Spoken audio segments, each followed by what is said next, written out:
Buenos días, señores estudiantes. Daremos inicio a esta clase teórica referente al órgano del olfato y las fosas nasales. Primeramente, el órgano del olfato está situado en la parte posterior superior de las fosas nasales, tanto en su pared lateral y medial, lo que se denomina la mancha amarilla. Donde la mucosa es de una coloración rosa pálida o amarillenta, por tal motivo recibe este nombre de mancha amarilla, donde generalmente se encuentran células olfatorias, glándulas olfatorias y el epitelio sinestésico formado por las células de Schütt, que a través de sus cilindroaxiles o axón forman los filetes nerviosos que atraviesan los orificios de la lámina cribosa para terminar en el bulbo olfatorio. Y a través del bulbo olfatorio, la información olfatoria se dirige por las cintillas olfatorias lateral y medial hacia centros olfatorios secundarios, ¿no? Por ejemplo, la cintilla olfatoria lateral al lóbulo piriforme, al núcleo amigdalino, a la corteza entosinal o área 28 de Brodmann y más atrás hacia el hipocampo, ¿no? En cambio, la cintilla olfatoria medial se dirige al área septal, a la comisura gris anterior, al núcleo anterior del tálamo óptico, a las formaciones inencefálicas, por ejemplo, las avénulas, al lóbulo límbico, al gyrus cinguli. Por tanto, toda esta información está en relación o es de significación olfatoria. También está relacionado con las emociones y los instintos personales, ¿no?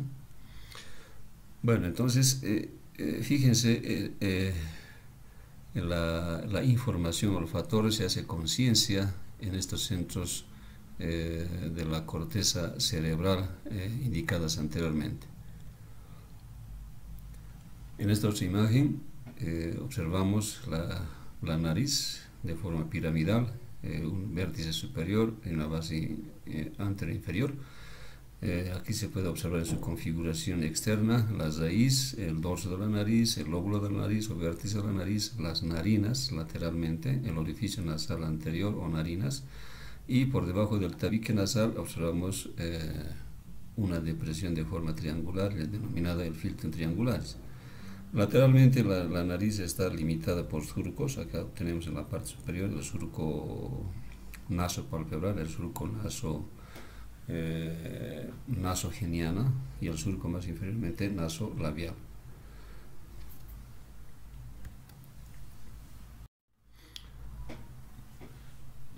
En relación al estudio de las cavidades nasales o fosas nasales, primeramente indicamos su situación. Estará situada en la parte intermedia del macizo facial, medialmente a las cavidades orbitarias, ¿no? Superiormente a la cavidad bucal y por debajo del piso anterior de la base del cráneo.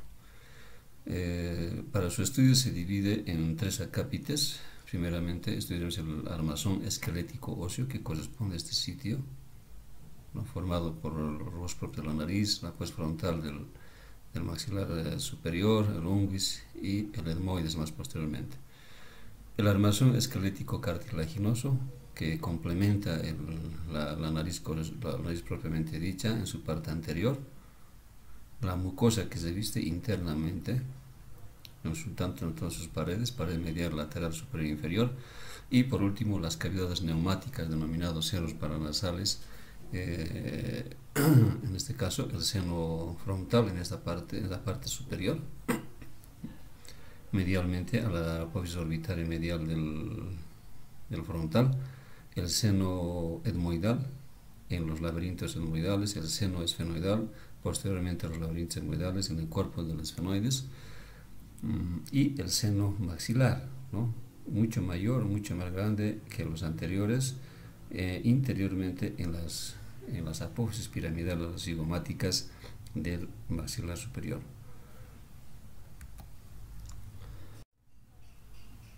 El armazón esquelético de las fosas nasales óseas, empezaremos este estudio, tanto los elementos que se observan en sus paredes superior, la pared superior, en su pared inferior o piso, en su pared lateral, que es este vista lateral, y la pared medial, ¿no?, de las fosas nasales.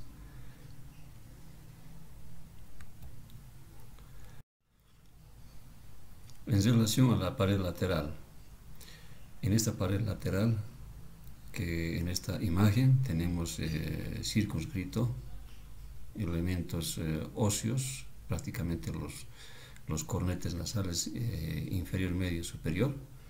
En esta otra imagen tenemos ya desecados, desarticulados dichos cornetes, ¿no?, por de tal forma nos muestra unos espacios delimitados lateralmente a los cornetes, llamados meatos, el meato nasal inferior, el meato nasal medio y el meato nasal superior. Bueno, en la imagen superior observamos los cornetes, que son láminas óseas delgadas, incurvadas sobre sí mismas, ¿no? Presenta una cara, fíjense, una cara convexa medialmente, una cara lateral, cóncava lateralmente, que conforma el meato como tal, y presentan también en los meatos correspondientes, ya en la figura inferior, el meato nasal inferior, medio, superior. La importancia se radica en estos meatos, porque en dichos meatos desembocan ciertos conductos, orificios. En el meato nasal inferior desemboca acá el orificio inferior del conducto lácrimo-nasal, por tanto drena acá las lágrimas provenientes de la cavidad orbital. El meato medio es más anfractuoso, más irregular, accidentado, presenta de anterior a posterior los siguientes elementos anatómicos: la apófisis unciforme, el canal uncibullar o hiato semilunar, que superiormente presenta el orificio de desembocadura del conducto frontal, del conducto del seno frontal, de forma infundibuliforme, y en el extremo inferior el orificio del seno maxilar. La bulla etmoidal, que es una eminencia de una celda etmoidal mayor, en su parte más superior, paralelamente, por detrás también desciende el canal uncibullar, retrobullar. En su parte superior de estos dos elementos existen múltiples orificios por donde se abren al meato medio las celdillas etmoidales anterior y media. En cambio, en el meato superior, que es este sitio, también existen 2 o 3 orificios que son orificios de desembocadura de las celdillas etmoidales posteriores. Y posterior a este meato observamos un orificio que corresponde al orificio esfenopalatino, por donde entran a la cavidad nasal la arteria esfenopalatina y el nervio pterigo-palatino, para su irrigación nutricia, y el otro para su inervación sensitiva de la cara lateral de las fosas nasales. Bueno, aprovechamos acá también observar o identificar por encima del cornete superior el receso esfenoetmoidal, que es este sitio, que se abre en este sitio el orificio del seno esfenoidal, ¿no?, que corresponde a todo este sector.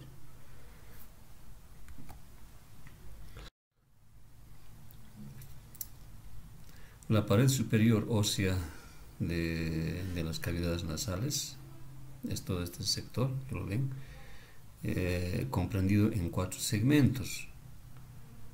El segmento frontonasal, anterior frontonasal, que es este sitio, conformado por los huesos propios de la nariz y la espina del frontal.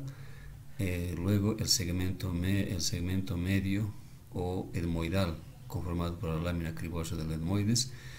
un segmento esfenoidal vertical y un segmento esfenoidal inferior. El segmento esfenoidal vertical está circunscrito en este sitio el orificio de entrada al seno esfenoidal, ¿no? Más adelante estará el receso esfenoidemoidal que da acceso a este orificio del seno esfenoidal. El segmento esfenoidal inferior comprende el techo de las cavidades nasales en su parte posterior y la faringe más posteriormente.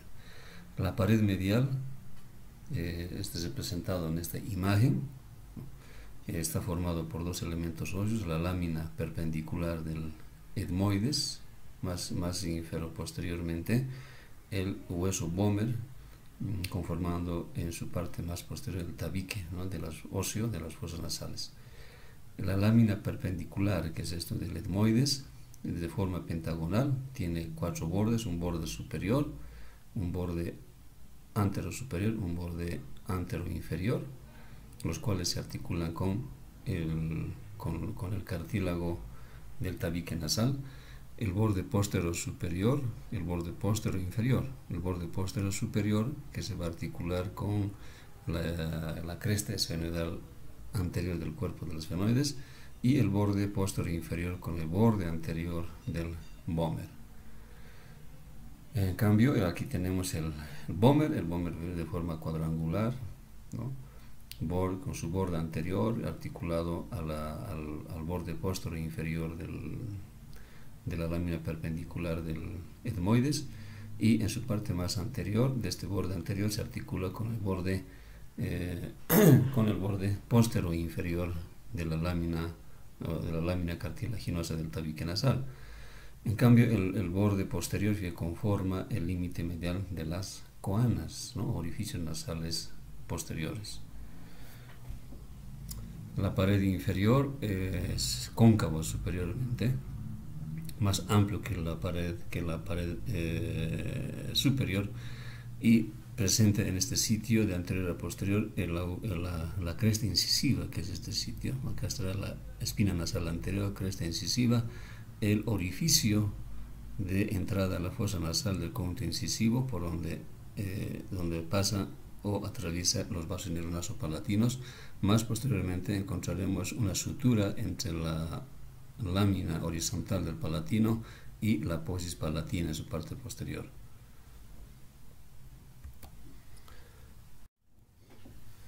Seguimos con el armazón esquelético de las fosas nasales. En este caso es referente al orificio anterior y los orificios posteriores. El orificio anterior, es de forma piriforme, ¿no?, limitada lateralmente por el extremo inferior de los huesos propios de la nariz, de forma afilada, el borde anterior de los huesos maxilares, ¿no?, representado por la apófisis frontal del maxilar superior, y en la línea media inferior encontramos la espina nasal anterior, y más profundamente encontramos el Bomer en la línea media. En cambio, en los orificios nasales posteriores, denominados coanas, ¿no?, derecho, izquierdo, están limitados inferiormente por el borde posterior de la lámina horizontal del palatino, superiormente por la cara inferior del cuerpo del esfenoides, lateralmente por la lámina medial de la posterioides, medialmente por el borde posterior del Bomer.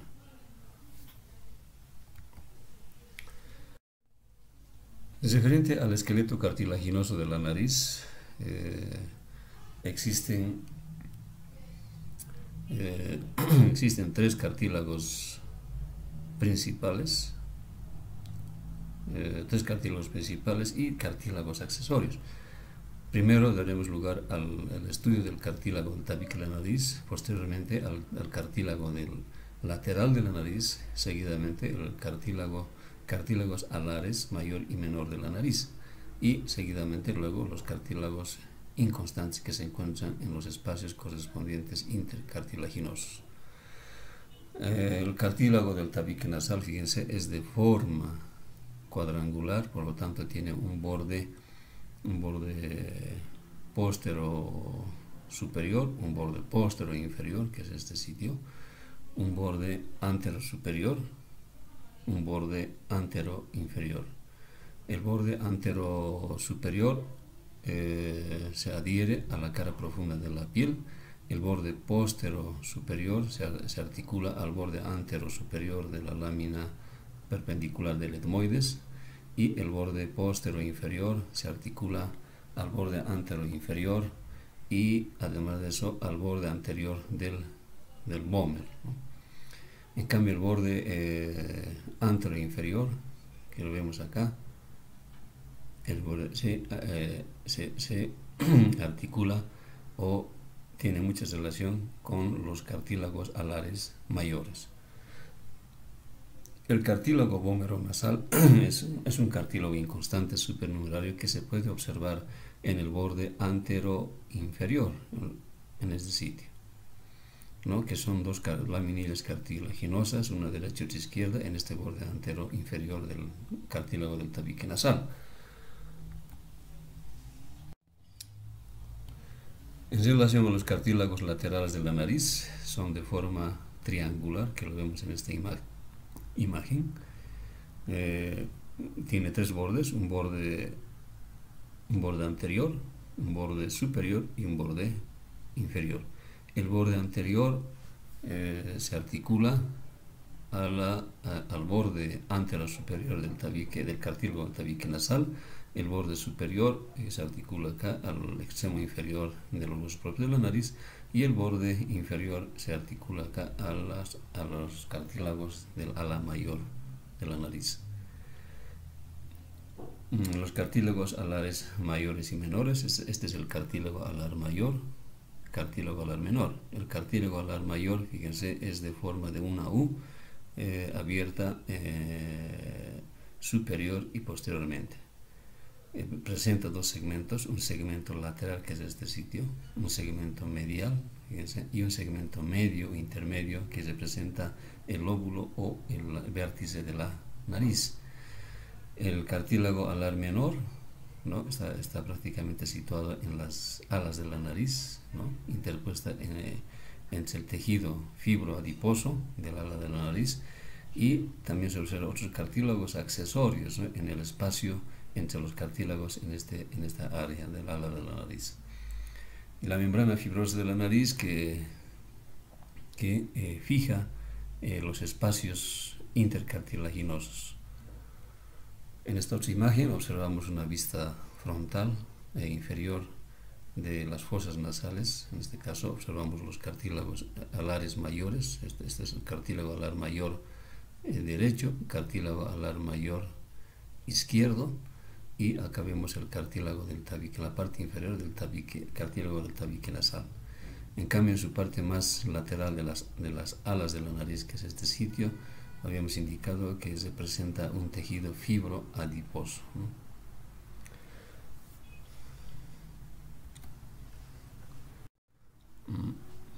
Bueno, vamos ya al estudio de la mucosa nasal de las fosas nasales. Al igual que las paredes óseas y cartilaginosas de las fosas nasales, la mucosa nasal reviste o tapiza estas paredes. Por tanto, también lo estudiamos bajo 4 paredes, ¿no? Pared lateral, pared medial, pared superior y pared inferior. En este caso, la pared lateral, fíjense, es más anfractuosa que la pared medial o del tabique nasal, ¿no? El hecho porque existe acá la articulación de los cornetes inferior, medio, superior, revestidas por la mucosa.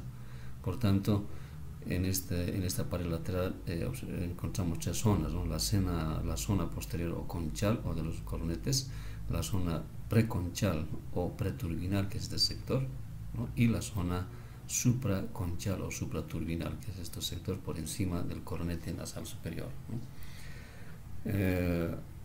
Aquí aprovechamos indicar que existen las características diferenciales en relación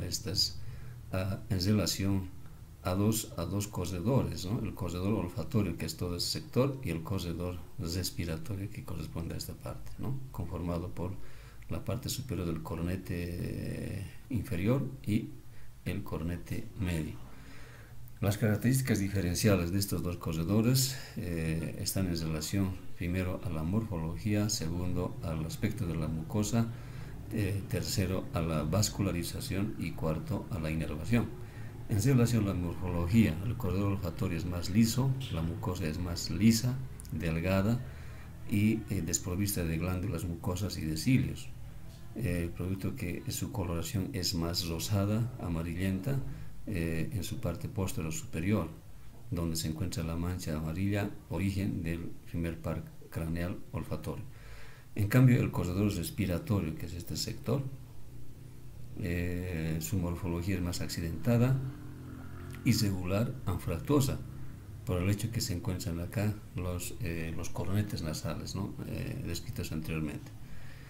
Su mucosa es más gruesa, es más rojiza, roja viva, podemos decir, rutilante, provista de glándulas productoras de moco ciliada, ¿no?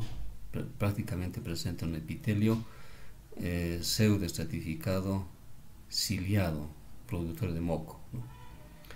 Bueno, en este sector se produce la sustancia mucosa, el moco, el cual los cilios, el epitelio ciliado, se encarga de llevar dicha secreción mucosa hacia la rinofaringe. En su parte, en cuanto a la vascularización, el corredor olfatorio está vascularizado por la arteria etmoidal anterior y etmoidal posterior, ramas de la arteria oftálmica. El corredor respiratorio, que es todo este sector, estará irrigado por la arteria esfenopalatina, rama de la arteria maxilar interna. En cuanto a la inervación, el corredor olfatorio estará inervado por el nervio de humedal anterior y humedal posterior, ramas del nervio nasociliar, a su vez ramas del nervio oftálmico, ¿no? Y el corredor respiratorio estará inervado por el nervio etérico palatino, rama del nervio maxilar, dando sensibilidad a la mucosa del corredor respiratorio, ¿no? Bueno, en su parte anterior observamos el aire que ingresa a las fosas nasales. Primero llega acá al vestíbulo nasal, donde se encuentran unos pelos en su parte inferior llamados vibrisas, los cuales se encargan de filtrar las sustancias extrañas hacia la fosa nasal. Bueno, posteriormente este vestíbulo nasal está limitada por el limen nasi, que es este sector, ¿no? O el umbral de la mucosa nasal, el cual es un epitelio de transición, ¿no? Porque el vestíbulo nasal está revestido por un epitelio estratificado plano, queratinizado prácticamente como piel. En cambio, el resto de las fosas nasales por detrás está revestido por un epitelio pseudoestratificado cilíndrico, ¿no? En la parte superior exenta de glándulas mucosas, en la parte inferior productoras de moco. Aprovechamos acá también acá observar posteriormente al cornete nasal inferior el orificio faríngeo de la tuba auditiva. Es revestido o limitado anteriormente por un pliegue, el pliegue salpingo palatino, posteriormente el pliegue salpingo faríngeo y el rodete tubárico en su parte superior. Y bueno, también observamos acá en la pared superior de la rinofaringe la amígdala o tonsila faríngea, que su aumento de volumen, denominado adenomegalia, por gérmenes patógenos, aumenta de tamaño a lo que llamamos los adenoides, que pueden obstruir los orificios nasales posteriores o coanas, generalmente visto más en niños o en la etapa infantil. Bueno, observamos también por encima del cornete nasal superior, acá, el receso esfenoedmoidal, el cual da acceso al orificio del seno esfenoidal y por ende al seno esfenoidal. En esta otra imagen observamos la cara lateral de la izquierda, fíjense, una pieza cadavérica en un corte sagital. Observamos acá los cornetes inferior, medio, superior, acá más arriba el receso esfenoidal, que da acceso por el orificio esfenoidal al seno esfenoidal. Bueno, anteriormente observamos el limen nasi, que es del sector, y esta parte más pálida corresponde al vestíbulo nasal con las vibrisas, ¿no?, en su parte más inferior. También observamos posteriormente al coronete nasal inferior el orificio faríngeo de la tuba auditiva, ¿no? Con los pliegues que habíamos indicado anteriormente. Por tanto, en conclusión, la pared lateral se divide en zona posterior de los coronetes, zona anterior o preconchal, que es de sitio, zona superior o supraconchal.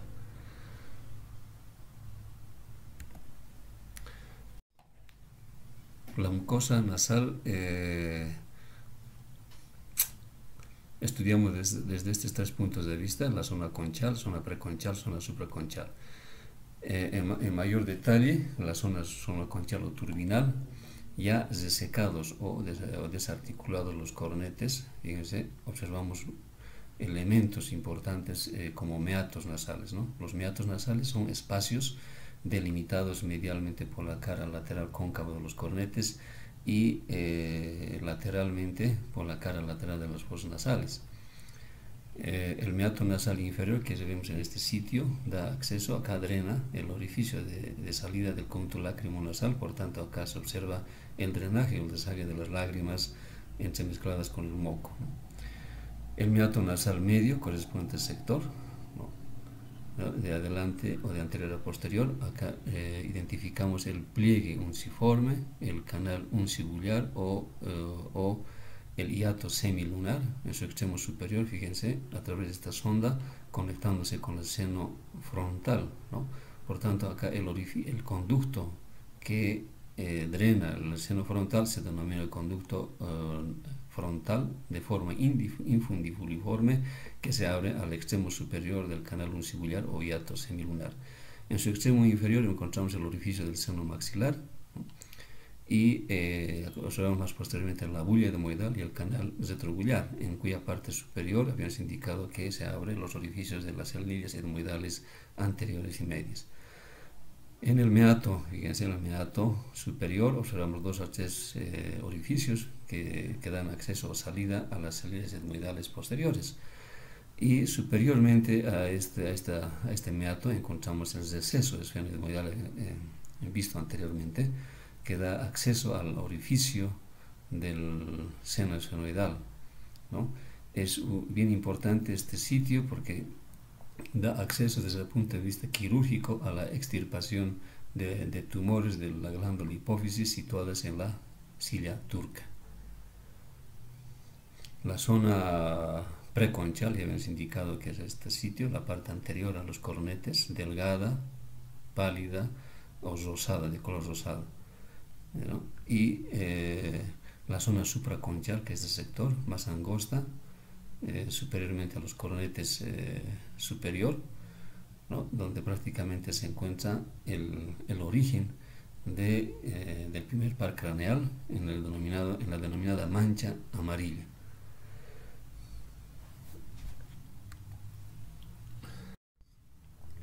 Seguimos con el estudio de las mucosas de las fosas nasales. La pared medial, en este esquema, vemos el revestimiento mucoso de esta pared, ¿no? Aquí observamos la mancha vascular conformada por la anastomosis de diferentes ramos arteriales provenientes de las arterias etmoidales anteriores, posteriores, anteriormente de la arteria lateral nasal y del tabique nasal, ramas del facial, y posteriormente la arteria esfenopalatina, rama de la arteria maxilar interna, ¿no? Este sector prácticamente está sumamente irrigado, por lo tal motivo se denomina la mancha vascular o mancha roja, ¿no? Un punto débil en el caso de que la persona tenga una hipertensión arterial. El vestigio del órgano vómero nasal, que estará situado acá en el borde anteroinferior del cartílago del tabique nasal, ¿no? La pared superior, es todo este sector, fíjense. Anteriormente observamos el vestíbulo nasal, ¿no? Habíamos indicado anteriormente con las vibrisas, ¿no? La pared inferior,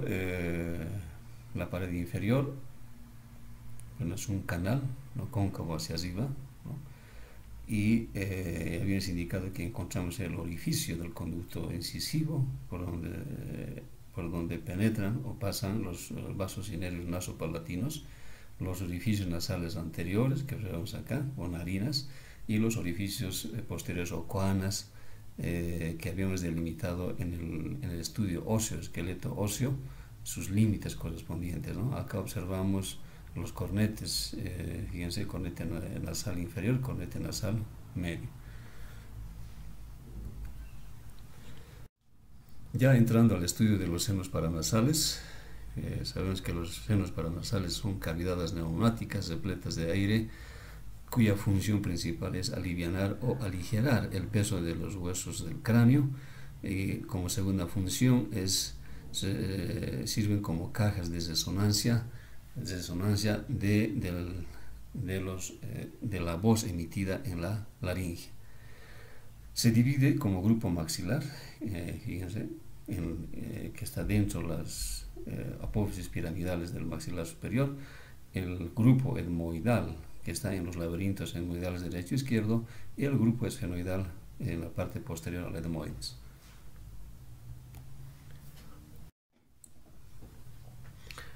En relación al seno maxilar, el seno maxilar está situado, como dijimos anteriormente, en el espesor de la apófisis piramidal, la apófisis cigomática del maxilar superior. Es uno de los senos de mayor dimensión en relación a los demás senos, ¿no?, que hemos indicado anteriormente. Para su descripción, presenta una pared superior orbitaria, una pared anterior o geniana o yugal, una pared posterior infratemporal y una pared y una base, ¿no?, que es esta parte conformada por la pared lateral de las fosas nasales. La pared superior orbitaria, acá vemos una eminencia anteroposterior hacia la luz de los senos, del seno maxilar, que corresponde al canal o conducto infraorbitarios, ¿no? La pared anterior es convexa hacia el interior del seno, que se corresponde con la fosa canina, ¿no?, externamente. La pared posterior corresponde a la fosa infratemporal. La pared medial o base del seno maxilar es de forma cuadrangular, por lo tanto tiene cuatro bordes, ¿no? O sea, por lo tanto tiene, cuatro bordes: un borde superior, un borde inferior, un borde anterior y un borde posterior. El borde superior, prácticamente este sitio se encuentra el orificio de salida del seno maxilar. El borde inferior se relaciona con las raíces de los huesos, de los dientes premolares y molares. El borde anterior, en su parte más superior, está en relación con la parte inferior del canal lacrimonasal, y el borde posterior está en relación con la tuberosidad maxilar y más posteriormente con la fosa infratemporal. El ángulo que se forma entre el borde posterior y el borde superior se corresponde con la fosa orbitaria del hueso palatino, el denominado el trígono palatino.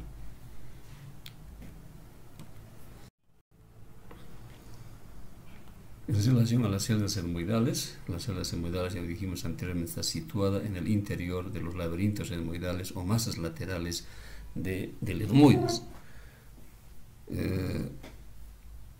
Están divididas en dos celdas anteriores y celdas posteriores.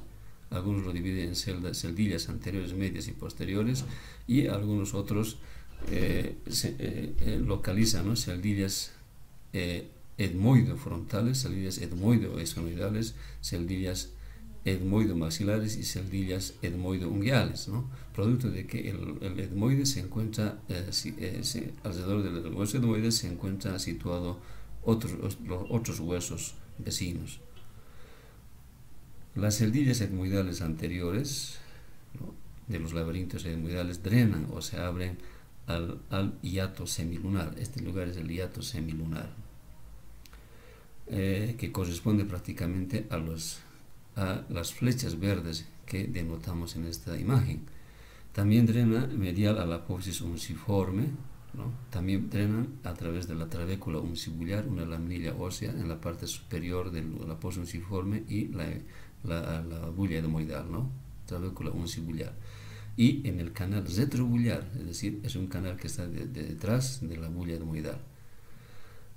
La sede etmoidal frontal, etmoide frontal denominado o prácticamente llamado seno frontal, ¿no? Corresponde a esta flecha amarilla que habíamos indicado anteriormente, que se abre en el extremo superior del hiato semilunar, ¿no? A través de un conducto de forma infundibuliforme. Las salillas etmoidales posteriores drenan o se abren en el meato superior por 2 a 3 orificios. En esta otra imagen observamos un corte coronal, ¿no? Observando un corte coronal del macizo facial. Aquí observamos, fíjense, la cavidad orbitaria, ¿no? Medialmente observamos los senos paranasales. Fíjense, acá está el seno frontal, el seno etmoidal en su parte intermedia, y luego acá observamos el seno maxilar. Vemos acá el camino por el cual desemboca la abertura de los senos en el meato medio, ¿no? El seno frontal habíamos indicado que se abre en el hiato semilunar, es decir, en el meato medio, ¿no? En cambio, en las celillas etmoidales anterior y media, también en el meato medio, en la parte superior de la bulla y del canal retrobuliar. Y el orificio del seno maxilar, también en el meato medio, en la parte inferior del hiato semilunar o canal uncibular.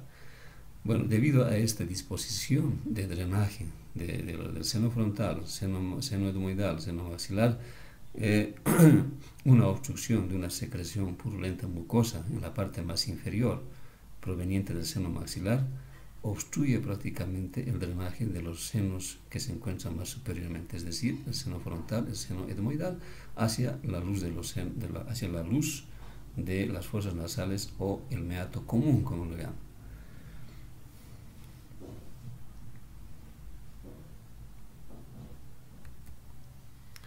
El seno frontal está situado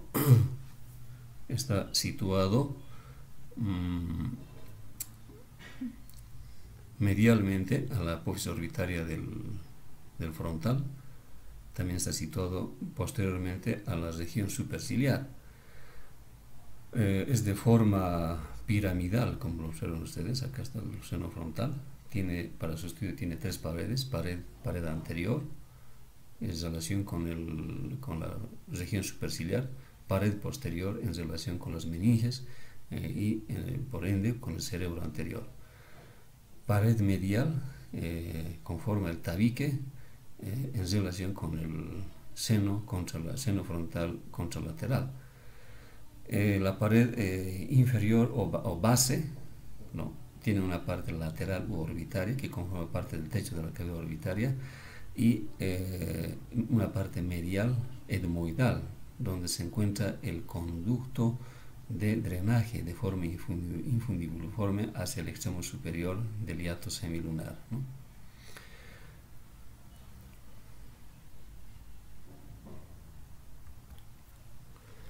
Los senos esfenoidales están situados en el cuerpo del hueso esfenoides. Son 2 senos esfenoidales, uno derecho y izquierdo, divididos por un tabique en la línea media. Está constituida cada seno por paredes, ¿no?, paredes semejantes a un cubo. Por lo tanto, es una pared anterior, posterior, superior, inferior, medial y lateral. La pared anterior, que aquí visualizamos con la flechita azulada, que su importancia radica acá, que está el orificio de entrada al seno esfenoidal, y más adelante se encuentra el receso esfenoetmoidal.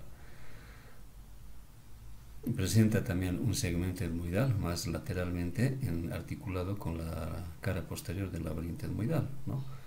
El segmento nasal, que hemos dicho hace rato, que presenta el orificio de entrada al seno esfenoidal. El receso esfenoetmoidal, que también habíamos indicado anteriormente, ¿no?, que se encuentra anterior al orificio del seno esfenoidal. La pared posterior, que se relaciona con la apófisis basilar del occipital. La pared superior, que corresponde a la cara superior del cuerpo del esfenoides, la silla turca, ¿no?, habíamos indicado que esta cara es sumamente importante, esta cara superior, debido a que en una resección de un tumor localizado en la cilia turca de la glándula hipófisis, se aprovecha la resección a través del orificio esfenoidal y llegando a la cilia turca, ¿no? Y este recorrido, este trayecto nos sirve para la extirpación de un tumor de la glándula pituitaria. La pared lateral, que está formado por la pared medial de la cavidad orbitaria, la pared inferior, que es todo el sector, conformando el techo de las fosas nasales y la faringe.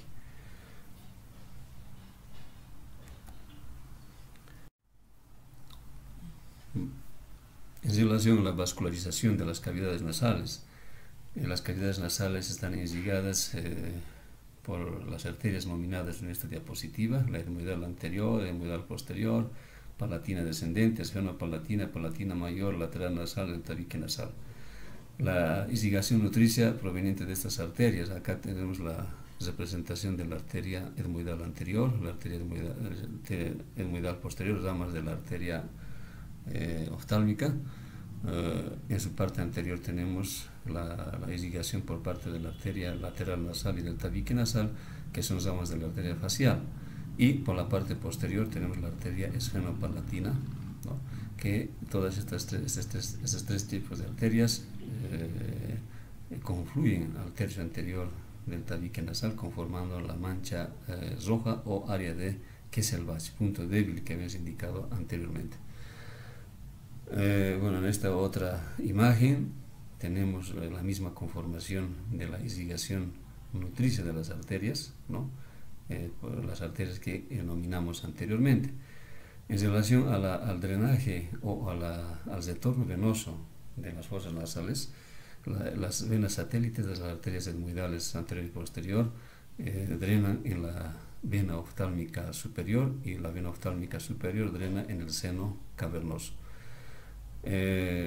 Las venitas satélites de las arterias del tabique nasal y del lateral nasal van a drenar en la vena facial.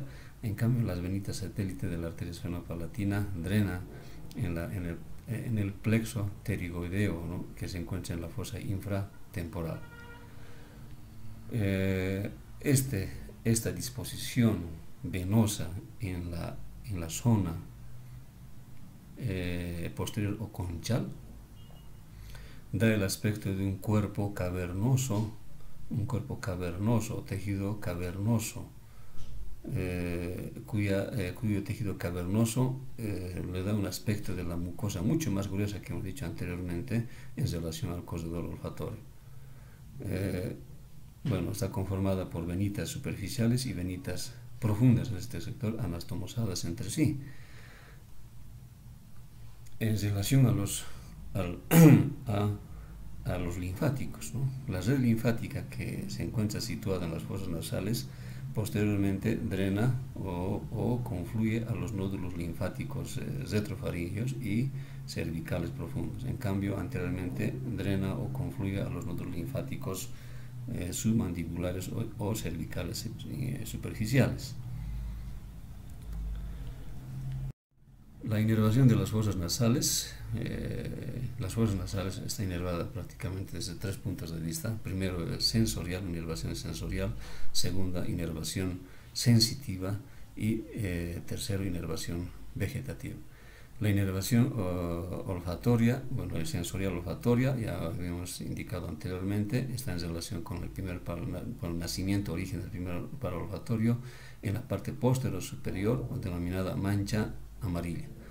La inervación sensitiva, que recoge en este caso la sensibilidad del dolor, o termoalgésica, está representada por el nervio etmoidal anterior, etmoidal posterior. Acá lo tenemos: nervio etmoidal anterior, etmoidal posterior, el nervio pterigopalatino, rama del maxilar superior.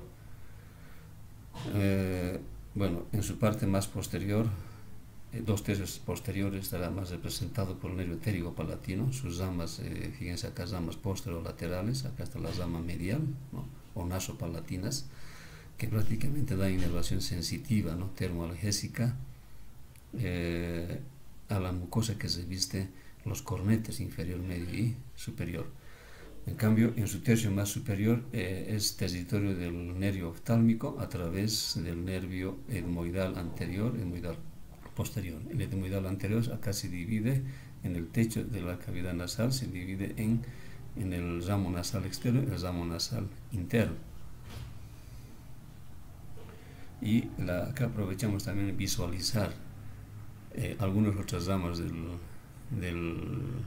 nervio pterigo-palatino, ¿no? Acá el nervio palatino mayor, que recorre el conducto palatino mayor hacia la bóveda de la cavidad bucal, y el nervio palatino menor, que va a dar inervación al velo del paladar.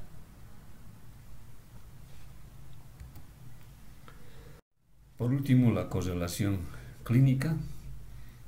Hablamos de 3 entidades clínicas como ejemplo, ¿no?, de correlación clínica en este capítulo. Una que es el desvío del tabique nasal. Segundo, la sinusitis, que puede ser sinusitis maxilar, etmoidal, frontal y esfenoidal. Y tercero, las epistaxis anterior y posterior, o hemorragias nasales anterior y posterior. En relación al desvío del tabique nasal, tenemos estas imágenes de resonancia magnética en un corte frontal. Vemos acá en la línea media, fíjense, el tabique nasal, comparado con esta línea media de esta otra imagen, que prácticamente tiene un desvío del tabique nasal hacia el lado derecho, ¿no? Lo mismo ocurre en esta otra imagen. Si trazamos una línea vertical, hay un desvío leve, ligero, hacia el lado izquierdo, ¿no? En esta imagen tenemos también un desvío ligero hacia el lado derecho. Bueno, en relación a la sinusitis o la inflamación de los senos paranasales, el que más se inflama es el seno maxilar, ¿no?, por ser de mucho mayor dimensión, mucho mayor volumen en cavidad de este seno maxilar. En esta imagen observamos la configuración de los senos maxilares. Acá mucho más grande el seno maxilar, repleto de aire, prácticamente neumática. En el lado derecho vemos la reducción o la poca ventilación de este seno, producto de un aumento de espesor de la mucosa de este seno, producto también del edema o la inflamación de las paredes, ¿no? Pared anterior, pared posterior, pared superior y pared medial, que es la base, habíamos indicado. Bueno, acá en esta imagen observamos también los senos paranasales prácticamente ventilados, y en esta otra imagen vemos las características diferenciales.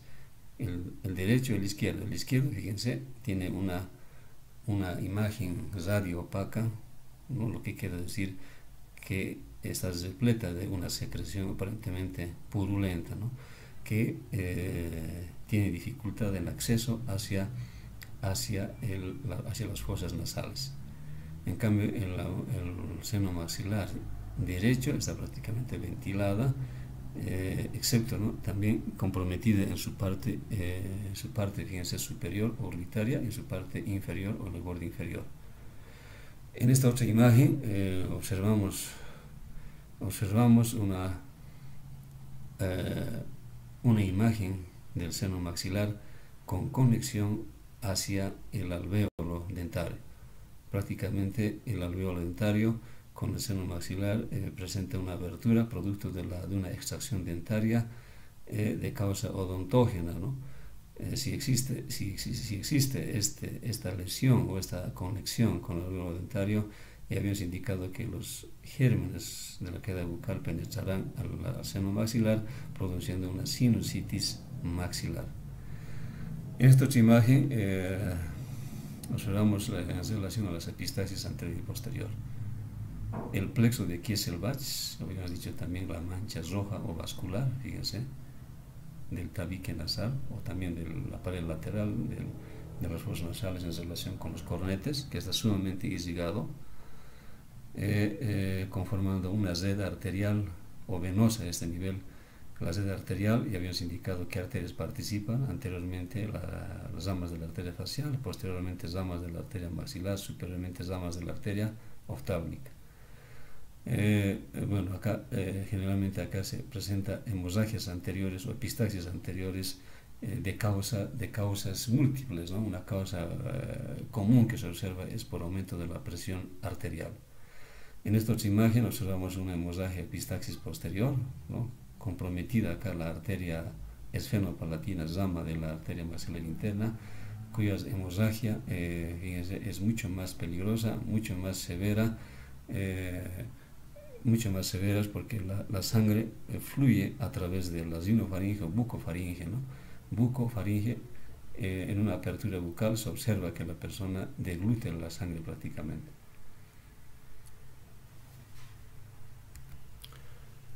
Muchas gracias por su atención.